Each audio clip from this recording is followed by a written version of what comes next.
Muy buenas tardes a todos ustedes, los que están sintonizando estas conferencias. En la segunda y última parte, titulada El Anticristo Asirio. Y estamos viendo en la primera parte, hace algunos minutos que cubrimos, que la Biblia nos revela un mundo espiritual invisible, donde las entidades espirituales, llamados demonios, ángeles caídos, del mundo espiritual son los dos únicos que pueden bajar a la tierra. Los querubines y los serafines y los 4 seres vivientes no tienen acceso a el mundo físico terrenal visible habitado por seres humanos como tú y como yo.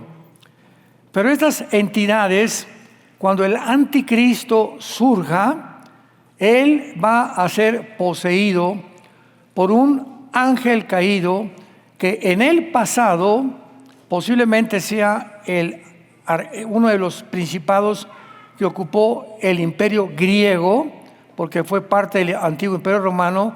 Va a subir del abismo cuando el anticristo ya nazca y cuando comience su ministerio para poseerlo, para entrar literalmente dentro de él y darle al anticristo los poderes, la inteligencia, la sabiduría que trascienden la inteligencia y la sabiduría humana. O sea, poderes supernaturales o sobrenaturales. Y esto es algo que hace 2000 años Jesucristo comenzó a develar. Comenzó a corrernos la cortina porque Jesucristo hace aparición en el Medio Oriente, en el área de Jerusalén, y comienza Jesucristo a ver personas, pero a descubrir entidades espirituales que estaban dentro de esas personas y que él llamó espíritus malignos o espíritus de demonios. O sea, nos corrió las cortinas para darnos cuenta que el mundo en que vivimos, millones de seres humanos tienen control o están controlados por entidades espirituales llamadas demonios. Y claro que el 95% de las personas que tienen influencia demoníaca en su conducta, en su manera de hablar y de actuar, no lo saben. Ni se imaginan que muchas veces no son ellos los que están hablando o los que están haciendo las cosas que muchas veces hacen. Así que cuando la Biblia nos describe a la persona del anticristo, el anticristo va a ser un ser humano normal. No va a ser una computadora, no va a ser una máquina de inteligencia artificial, aunque él va a usar la inteligencia artificial, no hay duda de ello. Un ser de carne y hueso como tú y como yo. Pero dice Apocalipsis 11:7 que vi subir del abismo a un espíritu, a una bestia, que es el principado, que va a entrar en la persona del anticristo, y entonces va a ser una especie como de alquimia, como una quimera, donde están fundidos dos cosas, dos ADN mezclados para poder constituir una sola persona, pero son dos, que va a ser la persona que se le llama la bestia en el libro de Apocalipsis. Vamos rápidamente al libro de Ezequiel, capítulo 28, para que veamos cómo opera ya desde el Antiguo Testamento estas entidades espirituales en los gobernantes de una forma principal o prioritaria. Dice en Ezequiel 28, pongan mucha atención, dichosos los que trajeron su Biblia, se van a ir en el rapto. Vino a mí palabra de Jehová diciendo, hijo de hombre, escuchen, di al príncipe de Tiro, así ha dicho Jehová el Señor, por cuanto se enalteció tu corazón y dijiste, yo soy un Dios, en el trono de Dios estoy sentado en medio de los mares, siendo tú hombre y no Dios, y has puesto tu corazón como corazón de Dios. Versículo 9. ¿Hablarás delante del que te mate diciendo, yo soy Dios? Tú hombre eres y no Dios, de la mano de tu matador. Versículo 12. Vean cómo cambia inmediatamente la fraseología. Hijo de hombre, levanta endecha sobre el rey de Tiro. ¿Ya lo notaron? Muy bien, en el versículo 12 es el príncipe de Tiro y ahora es el rey de Tiro al que se le está hablando. Y dile, tú eras el sello de la perfección, lleno de sabiduría y acabado de hermosura, en Edén, en el huerto de Dios estuviste, etc. Estas características y estos calificativos es imposible que puedan ser pronunciados sobre ningún ser humano. Ya leyendo a continuación, descubrimos que es Satanás, Lucifer, el que se convierte en el enemigo eterno de Dios. Pero vemos nosotros que primero Dios le está hablando al príncipe de Tiro, o sea, al principado satánico que estaba en el rey de Tiro, y diciéndole, tú te dices Dios y creíste que eras muy esplendoroso y poderoso, pues no eres Dios, eres un hombre, sin saber que dentro de ti hay una entidad espiritual y que después cuando el rey de Tiro entra al trono del principado, al reinado, ya sabemos que estuvo gobernado completamente por Satanás. Así que, ¿verdad? El anticristo y este principado serán como una alquimia o como una química o mezcla de dos personas. Y el mundo los verá como un solo ser sobrehumano. Pero detrás de esta persona se encuentra un espíritu invisible poseído por un principado satánico. Muy bien. Entonces, ¿quién es el espíritu sobrenatural que surge en Apocalipsis 11:7 del abismo? El abismo es una prisión en el centro de la tierra. Y cuando los seres humanos nosotros morimos, ningún ser humano va al abismo. El abismo, dice la Biblia, es la prisión de los demonios y de ángeles caídos. Los espíritus humanos, si tú mueres sin Cristo, desciendes al infierno. El infierno es el lugar de los espíritus que rechazaron o que fueron condenados por Dios para esperar el juicio del gran trono blanco, Apocalipsis 20, del 11 al 15. Entonces, cuando dice la Biblia en Apocalipsis 11:7, vi la bestia que subió del abismo, no puede ser un ser humano, porque en primer lugar, cuando un ser humano muere, nunca regresamos. No hay tal cosa como la reencarnación, filosofía de la India. Nosotros morimos y eternamente te quedas en el infierno y después lanzados al lago de fuego, o nos vamos inmediatamente después de la muerte a la presencia de Dios, al cielo, esperar para bajar con Él y establecer su reino milenial. Por eso sabemos claramente que esta bestia que sube del abismo es un principado satánico. Veamos ahora claramente en Isaías capítulo 10 que al anticristo se le describe con un nombre muy especial. Y este nombre nos revela la zona geográfica de donde el anticristo va a surgir. No va a surgir de Tlalnepantla, se los aseguro. Denle gracias a Dios. Ni de Estados Unidos, ni de Guatemala, ni de Rusia, ni de China, ni de España, ni de Roma, ni de Francia, ni de Italia. Dice Isaías capítulo 10, versículo 12. Capítulo 10, versículo 12. Léanlo con mucho cuidado. Pero acontecerá que después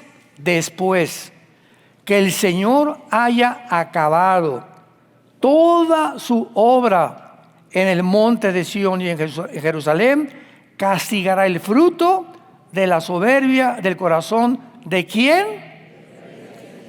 Al anticristo se le nombra más de 5 veces en el Antiguo Testamento el asirio. O sea, Asiria en el Antiguo Testamento es la Siria del siglo XXI, que actualmente está gobernada por un hombre llamado Al-Jolani, que fue comandante del grupo terrorista Al-Qaeda y también en ISIS. Es el gobernante que sacaron a Assad, al tercer miembro de la descendencia de una familia que tuvo el control de Siria por casi 50 años.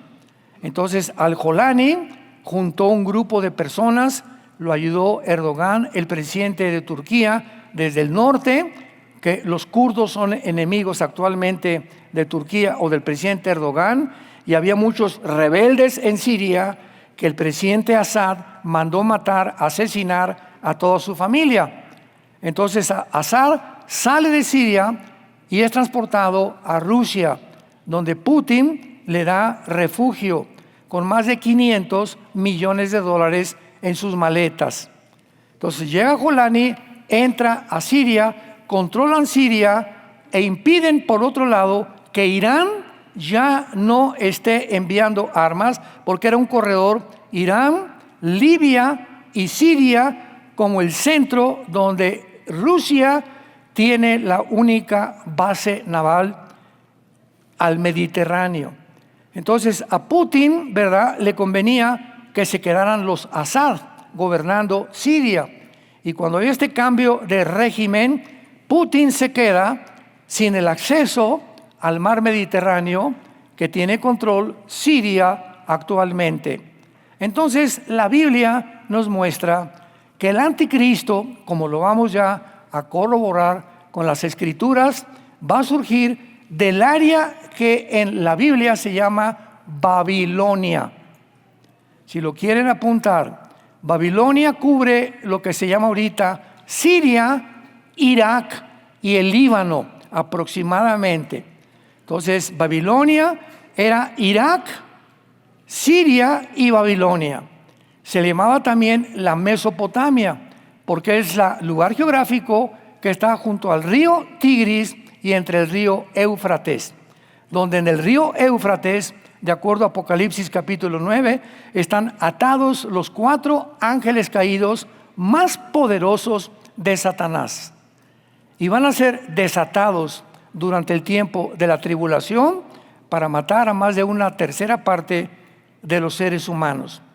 Entonces, qué interesante es que podamos ver nosotros de qué forma actúa el mundo espiritual para que lo entendamos y nos demos cuenta. Efesios capítulo 6, a los cristianos: por lo tanto, cristianos que me escuchan, teniendo en cuenta que tenemos un mundo invisible que está tratando de entrar a nuestra mente, cambiar nuestras ideas, ya finalmente llevar al ser humano a la locura, a la esquizofrenia, a la paranoia, a la psicosis, al psicopatismo, etiquetas que los psicólogos le han puesto a las actividades anticonducta, porque los psicólogos no pueden entender por qué una persona cómo puede tener 3 personalidades distintas.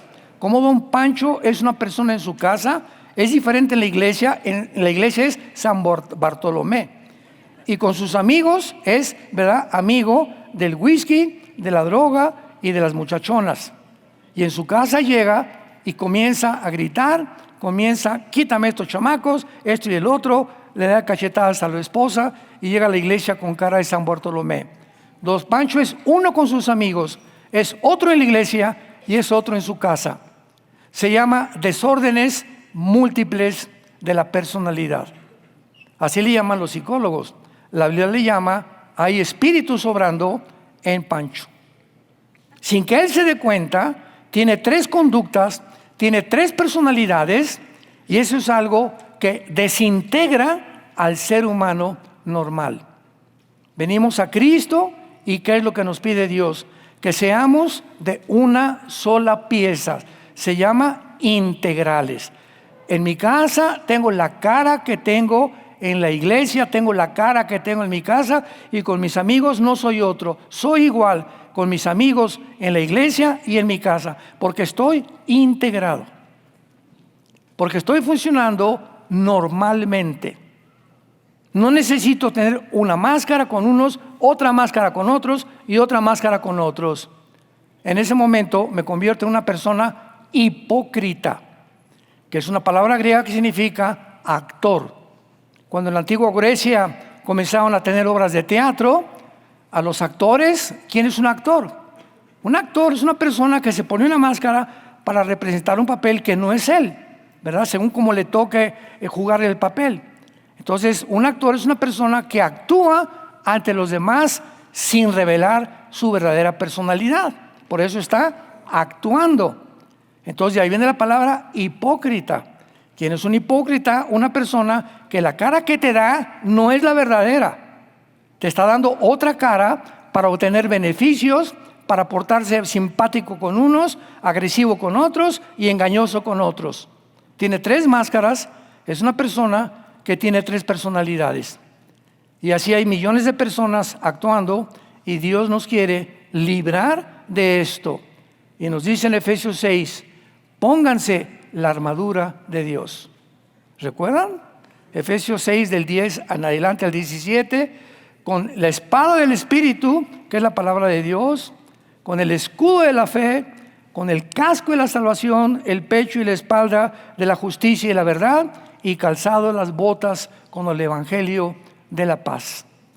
Si yo me levanto en la mañana y dejo mi escudo, y soy soldado, y dejo mi espada, e ingreso al campo de batalla sin el armamento ni el uniforme, van a creer que estoy loco.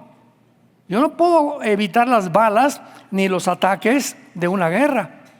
Así son los cristianos que se levantan y no tienen el conocimiento de la Biblia, no leen la Biblia, no la memorizan en la mañana, no la estudian, se levantan sin tener un devocional con Dios, sin orar tampoco, y se lanzan al trabajo, a la escuela de los niños, y se enfrentan a un mundo donde está rodeado de espíritus esperándonos desde que abrimos los ojos para poder vernos desarmados y comenzar a atacarnos. Y si tenemos niños pequeños en la casa, y nosotros los varones somos los que responsables de lo que pasa en la casa, si me ven desarmado, los espíritus se van contra los niños, se van contra nuestros hijos. Y tú puedes decir, ay, ¿qué culpa tienen los niños? No, ellos no tienen la culpa, la tienes tú y la tengo yo, por la irresponsabilidad de abandonar la defensa de nuestra casa en espíritu y en verdad, y por no cubrir a nuestros hijos con la sangre preciosa de Jesucristo. Cuando ya cobramos conciencia de eso, tomamos en serio a Dios y tomamos en serio la Biblia.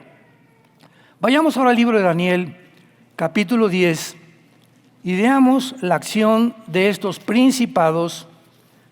Príncipe, ¿verdad?, es antes del rey. El rey es Lucifer, Satanás. Los principados son actitudes o entidades demoníacas, ángeles caídos, que actúan sobre los gobiernos. Sobre México, Estados Unidos, Guatemala tiene un principado, Italia tiene un principado, y así. Toda la Biblia nos muestra que estos principados, Satanás les asigna, están impresionantemente organizados, les asigna áreas. Entonces, el primer imperio fue Egipto. El segundo imperio en la historia fue Asiria. El tercero fue Babilonia. El cuarto fue los medos persas, o sea, Irán. El quinto fue el imperio griego de Alejandro el Magno. Y de los griegos siguieron el imperio romano. Llevamos 6, ¿verdad? Vean con mucha observación. Llevamos 6. Muy bien. Vamos a ir a Apocalipsis 17 a continuación y vamos a encontrar que son 8 los que en toda la historia han surgido, y todos estos imperios han sido controlados desde la punta de los pies hasta la punta de la cabeza, por ángeles o principados satánicos. Entonces tenemos 6 imperios hasta ahorita. ¿Cuál será el séptimo imperio? Porque tiene que venir después de Roma otro imperio. Esto es interesante. Los preparo para Apocalipsis 17 antes de leer Daniel 10. En la historia vemos que Egipto no cayó por sí solo, cayó derrotado por los asirios. Los asirios cayeron derrotados por los babilonios. Los babilonios cayeron derrotados por los medos persas. A los medos persas los derrotó Alejandro el Magno. Y al imperio griego los derrotó el imperio romano. Esto es lo interesante, que muchos cristianos no han podido descubrir. ¿Quién derrotó al imperio romano? Bueno, te metes a la inteligencia artificial o a la historia a investigar y vemos que el imperio romano, representado por las 2 piernas de Daniel capítulo 2, de la estatua gigantesca de Nabucodonosor, las 2 piernas representan que el imperio romano se dividió en 2 secciones. Se dividió en el área occidental, que fue Roma. Durante 423 años aproximadamente, Roma era parte del imperio romano y cayó. Pero la parte oriental del imperio romano continuó y terminó en Constantinopla, cuando Constantino, ¿verdad?, se enfrenta al imperio otomano, es vencido y el imperio otomano islámico o musulmán derrota a Constantino y entonces toman posesión de Constantinopla. Constantinopla es actualmente Estambul, que se encuentra en Turquía. Aunque no es la capital de Turquía es Ankara. Estambul es lo que era antiguamente el imperio bizantino o el que derrotó el imperio otomano turco. Muy bien. Entonces, ¿quién siguió de Roma? El imperio otomano turco. Vamos a ver que va a ser el 7º imperio que menciona el Apocalipsis. El imperio otomano turco es el próximo movimiento mundial de carácter islámico, religioso y político que el anticristo va a usar durante la mitad de su gobierno en este mundo. Va a unir primero a todas las religiones. El Vaticano se va a unir con el anticristo. Lo vamos a ver en Apocalipsis 17. Va a usar el anticristo la religión, cosa que usaron los europeos durante casi 18 siglos. Durante 18 siglos, el príncipe de España o el rey de Dinamarca o de Holanda, nadie en Europa podía casarse con Juanita, ni con Carmelita, ni celebrar matrimonios sin el permiso del pontífice, del Papa. Entonces todos tenían gobiernos civiles, pero el que mandaba era el Vaticano. Hasta que finalmente, ¿verdad?, la historia nos muestra que en Inglaterra vino la primera rebelión de los que le llamaron protestantes, porque se levantaron y dijeron: no vamos a obedecer al Papa, la sola Escritura, vamos a obedecer la Biblia. Y vino la persecución contra los cristianos en Europa como nunca la había habido. ¿Qué hicieron los cristianos? Huyeron y llegaron a el puerto, ¿verdad?, a Virginia, el puerto que es actualmente en Estados Unidos. Todos los peregrinos a Rhode Island, se le llamó los Pilgrims, y llegaron a Estados Unidos a fundar más o menos 1605, 1610. Comenzaron a fundar con la Biblia Estados Unidos de Norteamérica. Porque cuando llegaron estaban los Cheyennes, los Sioux, los Apaches. Estaba poblado Estados Unidos por indígenas. Entonces vienen de Europa para formar Estados Unidos, y por eso hasta este momento cualquier persona en Estados Unidos que es nombrada presidente lo hacen jurar sobre el Corán. ¿Es cierto? No, tiene que jurar sobre la Biblia. Porque sigue siendo considerado la constitución civil, ética, religiosa de Estados Unidos de Norteamérica, aunque claro que esto ya se ha degenerado con el tiempo. Muy bien, entonces aquí en el libro de Daniel, capítulo 10, se nos explica la actuación de estos principados satánicos. Rápidamente los pongo en antecedentes. Daniel está orando porque ya la cautividad babilónica ha terminado. Los 70 años de castigo que Dios le dio a Israel en Babilonia estaban por terminar. Daniel consulta al profeta Jeremías, que fue antes que Daniel, y Jeremías profetizó que eran exactamente 70 años del exilio de Israel en Babilonia. Entonces Daniel se pone a orar y le dice a Dios la promesa que corre por toda la Biblia: el reino prometido a Israel por Dios. Oh Señor, ya vienen para acá los judíos otra vez. Vamos a volver a habitar Jerusalén. Oh Padre Santo, ¿cuál será ahora nuestro destino? ¿Te habrás olvidado de nosotros por tanto pecado?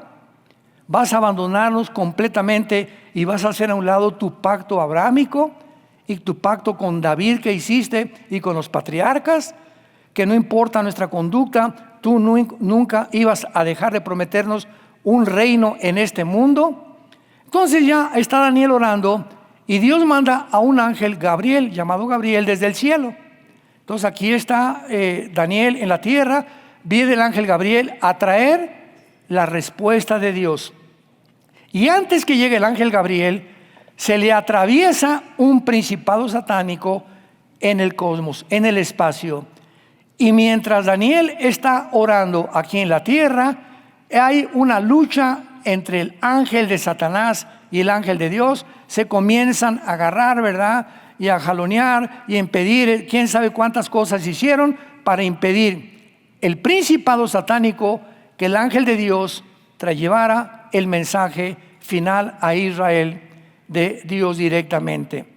Total que el ángel de Dios le tiene que hablar al arcángel Miguel, lo vamos a ver, al arcángel Miguel, para que lo ayude a luchar contra los principados de Satanás. Entonces finalmente llega el recado a Daniel. ¿Y cuál es el recado de Daniel? Daniel le dice en el capítulo 9, Gabriel, Dios ha determinado 70 semanas para toda la historia de Israel. Ahora, Israel tenía semanas de días y semanas de años. Sabemos que son de años porque a través de la historia todavía no se ha cumplido la semana 70 o los últimos 7 años, pero no van a confundirlos. Si multiplicamos 7 por 7, ¿cuánto es? Muy bien. Daniel le dice el ángel, 490 años le quedan a Israel para que Dios termine su plan con él. Lo que acabamos de leer en Isaías 10:12. Cuando Dios acabe su obra con Israel, destruirá al rey de Asiria. Nos damos cuenta que este rey final es el anticristo. Entonces, 490 años tienen ustedes que esperar para que se establezca el reino prometido. Muy bien. Cuando se comience a reconstruir Jerusalén, le dice el ángel, y las murallas de Jerusalén, hasta el Mesías, habrá 483 años. Vean las matemáticas de la Biblia. Qué impresionante que esta cronología la podemos ver a través de la historia y desde el año 444 antes de Cristo hasta la entrada de Cristo en Jerusalén en su burrito, hubo 483 años. Bueno, dijimos que eran 490, ¿verdad? Entonces, de 483, ¿cuánto le falta a 490? 7 años. Pero como rechazaron a Jesucristo como el Mesías, se paró el reloj de Dios. Y esos 7 años quedaron volando, quedaron en el aire. Y en este tiempo en el que Dios detiene su trato con Israel, para que sean exiliados por todo el mundo, Dios funda la iglesia. Y la iglesia entra al plan de Dios como un misterio que no existía en el Antiguo Testamento. La iglesia ahora tiene un periodo nada más de 2000 años de existencia de Cristo hasta que Él venga por nosotros. En cuanto la iglesia salga en el arrebatamiento, Dios vuelve otra vez con Israel a que esos 7 años que se llaman la gran tribulación o la semana 70 de Daniel, donde Dios cumplirá lo que les prometió, pero estos últimos 7 años serán de disciplina y de castigo, porque a través de esta tribulación Israel finalmente se convertirá a Dios. Apocalipsis 1:7. Y cuando venga Jesús, mirarán los judíos al que traspasaron, llorarán y gritarán y harán lamentación por él, y reconocerán que Yeshua realmente era el Mesías que ellos crucificaron 2000 años antes. Entonces, toda esta situación se llevó a cabo cuando le dice en Daniel 10, versículo 12, entonces me dijo, está hablando del ángel. Ya lo van a entender un poco más.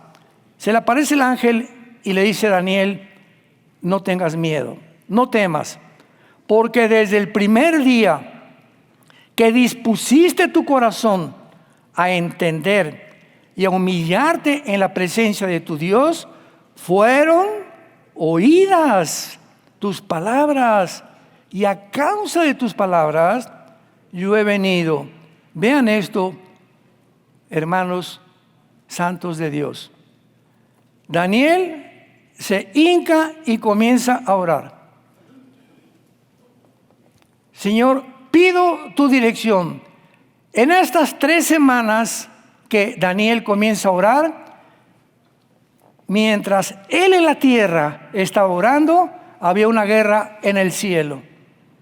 ¿De qué nos habla esto? Que en el momento en que tú te hincas a orar y yo me hinco a orar, comienza una guerra espiritual. Nuestra oración pone en acción la guerra espiritual. Cuando yo me hinco y despido el aeropuerto, a mi hijo ya se va, te bendigo, hijo, y llego a mi carro, Padre, en el nombre de Jesús, agarro la mano a mi esposa, vamos a orar por Panchito, ya se va, no sé, a estudiar, lo que sea. En ese momento pongo en acción mis oraciones, porque sin fe es imposible agradar a Dios. ¿Qué hacemos cuando comenzamos a elevar nuestra alma a Dios? Estamos creyendo, estamos sabiendo que hay alguien que nos oye. Y el hecho que Dios me oiga y vea que estás orando, Dios dice, este siervo, esta sierva creen en mí. Porque si no creyeran en mí, ni siquiera orarían, ni por los alimentos darían gracias. Entonces, es la oración la que en el momento en que nosotros nos ponemos en contacto con Dios, que pone en acción a sus ángeles y manda a cuidar a tu hijo, manda a cuidar a mi hija. Manda a evitar, mi hijo se va a ir a Querétaro, te pido, Señor, que cuides tus ángeles, lo acompañen. Los ángeles van a acompañar a tu hijo a Querétaro, lo van a acompañar a Veracruz. Te pido que mi hija esté estudiando, que hoy en la mañana se va a la universidad, que la guardes de malas amistades, etcétera, etcétera. Si no pedimos, no recibimos. Al que pide se le da, al que busca encontrará, y el que está haciendo hoyos va a descubrir tesoros que jamás se imaginó que iban a existir. Pregunta, ¿cuánto tiempo, cuántos minutos, sé sincero, no levantes la mano, cuántos minutos al día, haz un recuento en los últimos 3 días, oras a Dios? ¿Cuántos minutos oras a Dios? Diario, intercediendo, pidiéndole a Dios, guardándote por tu trabajo, por tu esposa, por la salud, por el bienestar, porque te abra camino, porque te guarde de venganzas de nuestros enemigos. ¿Cuánto tiempo empleamos de la corta vida que tenemos? Si tienes 60 años, 20 años te has pasado roncando, dormido, porque la tercera parte de nuestra vida, 8 horas, la pasamos dormidos. Entonces, si tienes 60 años, has vivido 40 años realmente. Y de esos 40 años, redúcelos más. ¿Cuántos has pasado en oración, en memorizar la Biblia, en buscar a Dios con todo tu corazón. Desde que tú te convertiste, ¿a cuántas personas les has hablado de que Jesús cambió tu vida? ¿A cuántas personas has guiado a la historia de amor más grande jamás contada? Que Dios estaba en su Hijo reconciliándonos y no tomándonos en cuenta nuestros pecados. ¿Le has contado esta historia a alguno de tus amigas? ¿A alguno de tus amigos? ¿A alguno de tus familiares? ¿Y te llamas cristiano? ¿Estás seguro que te vas a ir en el rapto? No lo creo. Mas el príncipe del rey de Persia, versículo 13, la palabra príncipe, S de Samuel, A de Armando, R de Raúl en el hebreo, zar. Mas el príncipe o el caudillo o el líder del rey de Persia, Persia es Irán, es el antiguo nombre de Irán. En 1935 del siglo pasado se le cambió el nombre de Persia a Irán. En 1979 se le cambió el nombre a la República Islámica de Irán hasta la fecha en que nos encontramos en el 2026. Irán es una república que dejó de ser gobernada civilmente, sino ahora religiosamente por un grupo completo de insanidad mental, de religiosos completamente locos. Cuando más del 40% de la población iraní, que son 90 millones de personas, siguen a Jesús. ¿Sabían eso? Que es la nación donde más grande crecimiento hay de iglesias en Irán. Qué ironía, ¿verdad? La nación que se ha convertido en enemigo del mundo, pero no es Irán, es el gobierno de Irán, es el gobierno de Venezuela, es el gobierno de Cuba, no son los habitantes. Los habitantes de los países podemos estar completamente en contra de nuestro gobierno. Son los gobiernos los que están controlados por principados satánicos. ¿Por qué? Porque un líder, una sola persona en una nación de 100 millones de personas mínimo, vean la influencia que tiene esa persona, donde esa persona, esos 100 millones van a hacer lo que él diga, obedecer las leyes que él dicte, a pasar a la Cámara de Senadores las legislaciones que él autorice y que perjudiquen a 100 millones de personas. Y las 100 millones de personas que ni digan pío, porque el control es absoluto, totalitario, autoritario sobre el pueblo. Entonces, ¿a quién le interesa gobernar? A los principados satánicos, a los gobernantes. Los gobernantes. Mateo 20, Jesús dijo: ustedes saben que los gobernantes se enseñorean de las naciones y las oprimen. Cristo lo advirtió hace 2000 años. Son los gobiernos que cuando se suben al trono se olvidan hasta de su mamá. Comienzan a enseñorearse y a creer que son papá Dios y comienzan a dictar leyes, y un pueblo, ¿verdad?, con beneficios, con turismo, con vegetación, con producción agrícola, lo hacen un desierto para ellos agarrar el pastel y comérselos ellos solos. Esos son los gobiernos autoritarios, totalitarios, comunistas, para tener una clara descripción de lo que estamos viviendo casi en el mundo entero.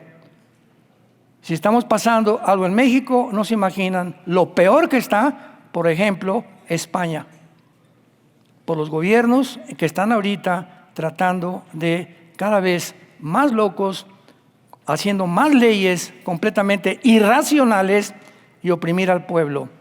El príncipe de Persia se opuso 21 días. Pero Miguel, uno de los principales príncipes, vino para ayudarme y quedé con los reyes de Persia. O sea, mientras Daniel estaba orando, ¿qué imperio estaba gobernando? Los medos persas, ¿verdad? Que ya dijimos que es Irán. Estaba en la zona geográfica de lo que es Elam y lo que es ahorita Irán. He venido, le dice el ángel, para hacerte saber lo que ha de venir a tu pueblo en los postreros días, porque la visión es para esos días. Versículo 20 y 21. Él me dijo, o sea, el ángel: ¿sabes por qué he venido, Daniel, a ti? Ahora tengo que volver para pelear contra el príncipe de Persia, y al terminar con el príncipe de Grecia vendrá. Aquí está Daniel bajo el imperio de los medos persas, donde el imperio persa está gobernado por un principado satánico. Pero le dice el ángel a Gabriel, le dice a Daniel: pero ¿sabes una cosa? Me voy a mover porque el imperio de Persa va a caer. Pronto van a venir otro imperio, que es el de Grecia, y va a derrotar a los persas.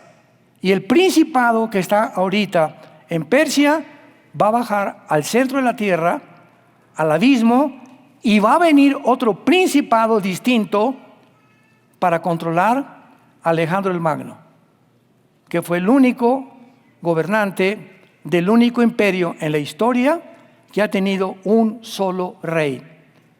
Persia tuvo varios reyes, Babilonia tuvo los reyes, Nabucodonosor y los hijos, los asirios tuvieron varios príncipes y reyes, los egipcios varios emperadores, pero Grecia fue y es el único imperio de la historia que ha tenido un solo gobernante, Alejandro el Magno.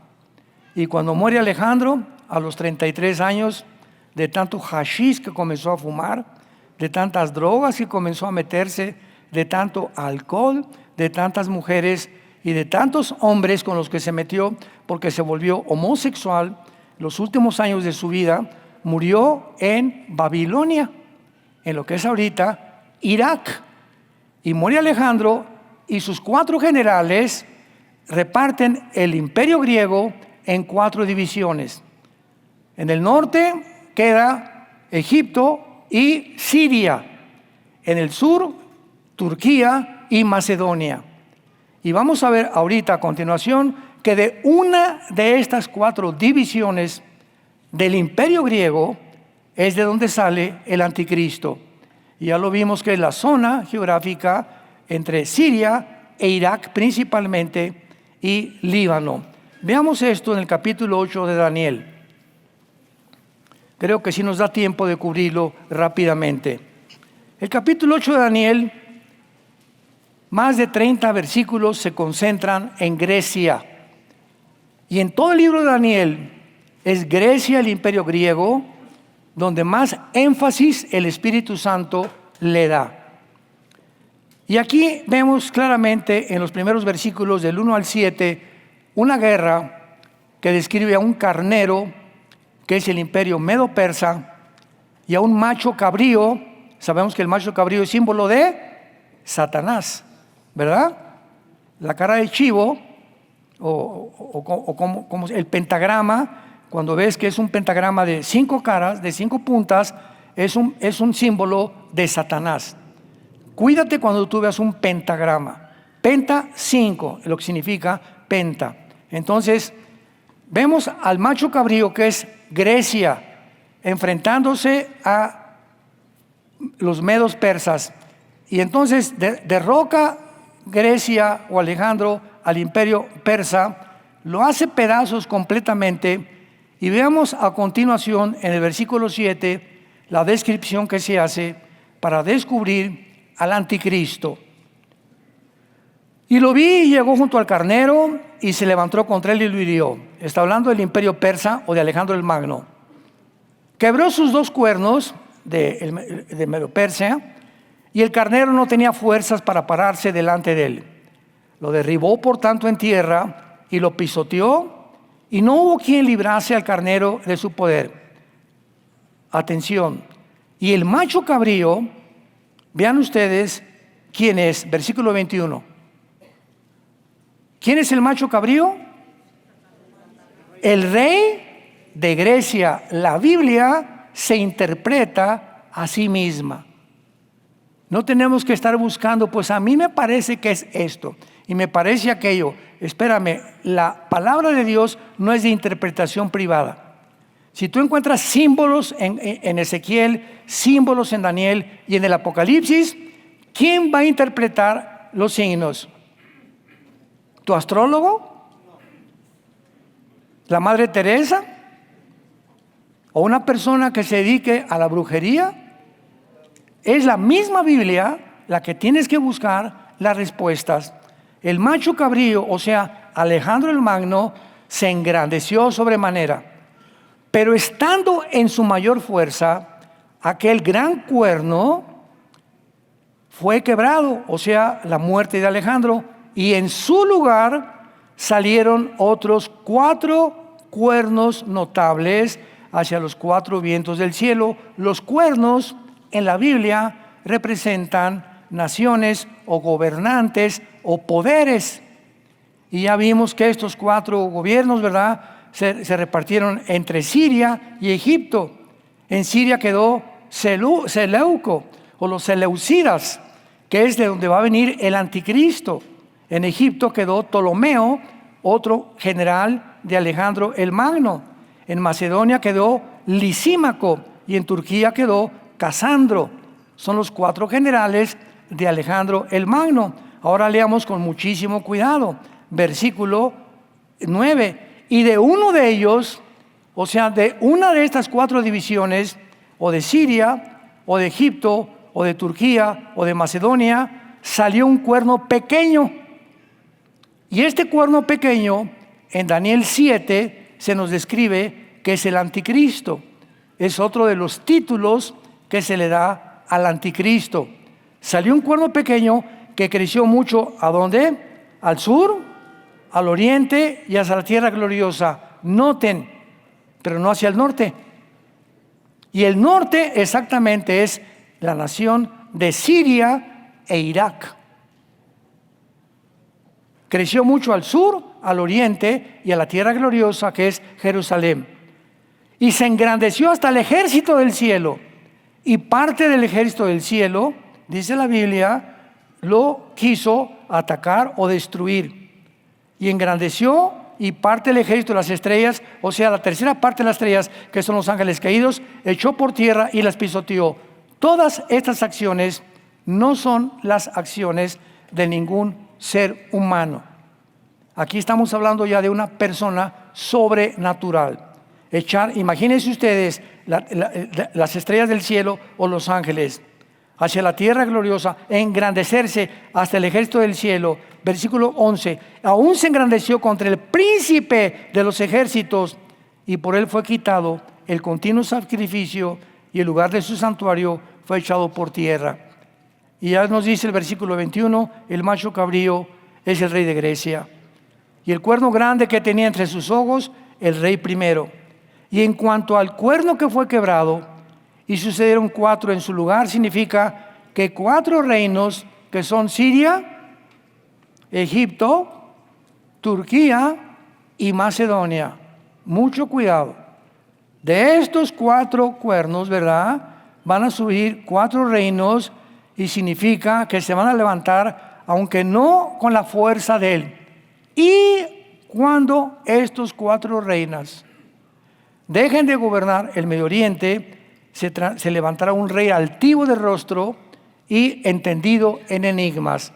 Este personaje es nada más que el anticristo. Un hombre altivo de rostro, entendido en enigmas. Su poder se fortalecerá, mas no con fuerza propia, claro. Su fuerza será de Satanás. Causará grandes ruinas, prosperará y destruirá a los fuertes y al pueblo de los santos.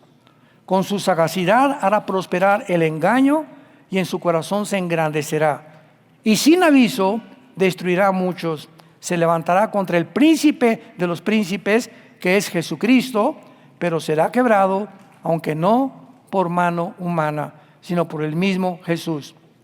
Vemos pues claramente, santos de Dios, este sábado tuvimos el seminario de profecías con el título La futura invasión islámica, donde expliqué claramente las naciones que van a formar parte de la última confederación del Mediterráneo o el futuro gobierno del anticristo, y todas estas naciones serán islámicas. El Islam, ahorita en Inglaterra, no hay una ciudad en Inglaterra donde el alcalde o el presidente municipal no sea musulmán. En Francia y en Alemania, la mayor parte están gobernando, son completamente musulmanes. China tiene 6 millones de musulmanes. Rusia tiene 30 millones. Estados Unidos tiene 750 en 81 países. Y casi todas las naciones de Europa son ahorita controladas, influenciadas, principalmente Francia e Inglaterra, por el Islam. Es una religión donde han jurado 3 cosas. Número 1, exterminar la nación de Israel. Número 2, establecer la ley Sharia, donde por obligación el que no acepte ser musulmán, le van a decapitar.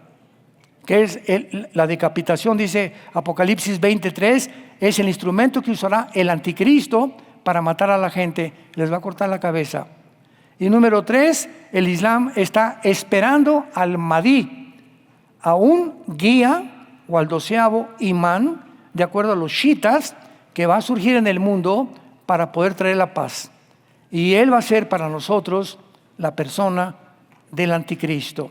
¿Qué les quiero decir para acabar? El anticristo será un musulmán que va a levantarse para poder traer supuesta paz y proteger a los judíos del mundo musulmán por 7 años, los va a traicionar e iniciará la persecución final hasta que venga el Señor Jesucristo.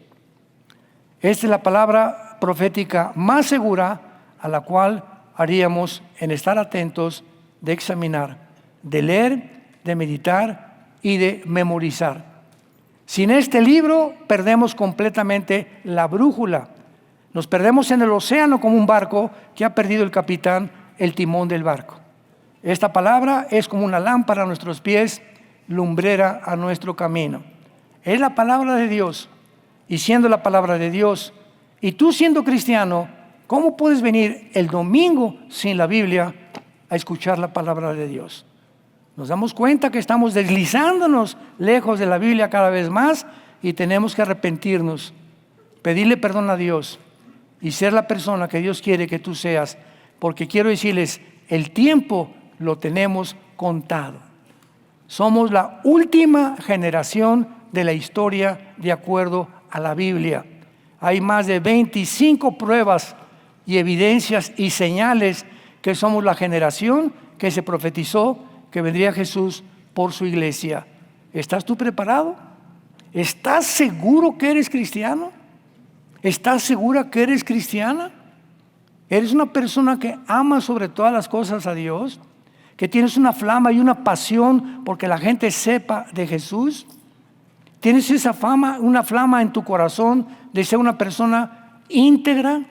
No de 3, 4 personalidades, de ser una persona honesta ante los demás, de ser un pacificador, de ser una persona pura sexualmente, que no ves una mujer para desvestirla, como muchos hombres no pueden ver una mujer sin desvestirla de los pies a la cabeza.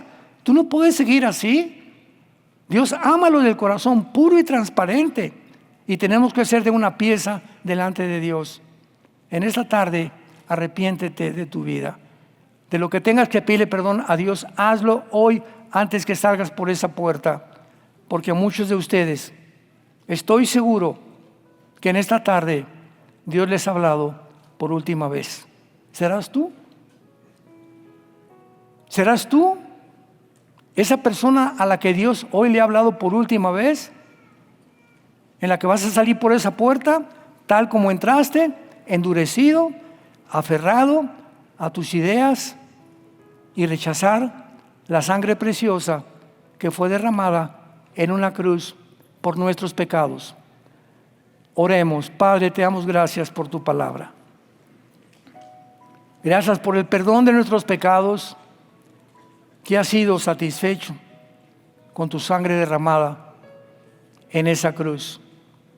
Gracias, Señor, porque a los 3 días resucitaste de entre los muertos para darnos la seguridad que cuando muramos, moriremos en paz, porque estás con nosotros. Volveremos a abrir los ojos en el otro mundo, mucho mejor que en el cual vivimos, y finalmente te veremos cara a cara, irreprensibles, sin tener nada que avergonzarnos delante de ti. Te pido perdón, Señor, en esta mañana, en esta tarde o en esta noche, donde quiera que tú vivas en el mundo, por mi vida pasada. No soy la persona que tú quieres que yo sea, y yo sé que solo tú me puedes cambiar. Te pido, Jesús, que entres a mi corazón.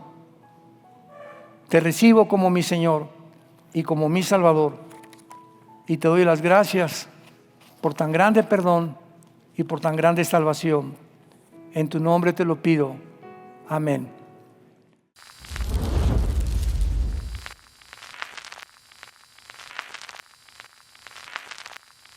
Hola, ¿qué tal? Me da mucho gusto saludarles y quisiera simplemente comunicarles que gracias a todos ustedes a través de todas las naciones del mundo que aman la palabra de Dios y que realmente están interesados en que nosotros como organización Vida Nueva para el Mundo y Armando Alducin Ministries continuemos predicando el Evangelio de la Gracia de Jesucristo y que podamos nosotros continuar haciéndolo gracias a sus donaciones. Este año cumplimos 46 años de ministerio, 46 años donde hemos predicado, hemos enseñado, hemos tenido seminarios y de diferentes formas de estudios bíblicos alrededor del mundo, y hemos pensado y considerado de una forma fiel el Evangelio de la sana doctrina de Jesucristo. Nosotros, con todas estas donaciones, tenemos que sostener pastores, misioneros, obras, equipos de televisión, y aún continuamos buscando la manera de poder elevar este ministerio. Hasta este momento quiero que ustedes estén enterados que no tenemos una sola propiedad como organización, y así hemos trabajado durante 46 años porque le damos la importancia a la evangelización, a las misiones y también a los hombres de Dios para levantar más pastores. Le damos las gracias y que pueda Dios con su gracia tocar sus corazones y que puedan ustedes invertir en un terreno donde es fructífero, porque creemos que ha producido bastante buen fruto para la gloria de Dios. Gracias, muchas gracias por sus aportaciones y por las donaciones que sabemos ustedes continuarán haciendo para que podamos continuar siendo fieles en la predicación del Evangelio de la gracia de Dios. Que Dios les bendiga.